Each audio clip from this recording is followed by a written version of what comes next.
C'è una grandissima storia, Venezia ha una grande tradizione sia di produzione lagunare ma anche ovviamente di grande commercio. Venezia è il vino, anzi la Serenissima è il vino. Dal convento dei Carmelitani Scalzi, dove si è svolto l'annuale incontro delle denominazioni del territorio, il presidente del Consorzio Vini Venezia, Giorgio Piazza, traccia una storia di coltivazione, commercio e consumo che ha attraversato i secoli. Soprattutto dopo la quarta crociata del 1204, la incompiuta con cui il doge Dandolo, no, se non ricordo male, Enrico Dandolo scoprì la Malvasia, insomma, e quindi questo vino prezioso che veniva esportato in tutto il mondo allora conosciuto, che fu una delle fortune di Venezia assieme a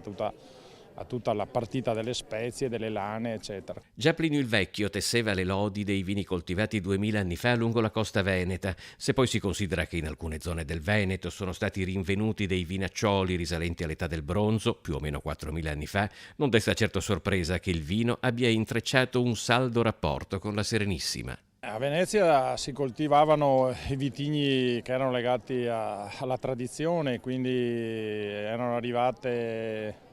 dal sud del Mediterraneo le malvasie, quindi si coltivava la malvasia, c'era una presenza importante anche in laguna dal Medioevo in poi anche del famoso vin d'aviaio, ovvero sia del Raboso, per la sua capacità poi di seguire i veneziani nella navigazione, perché era un vino molto robusto, di buona gradazione e quindi di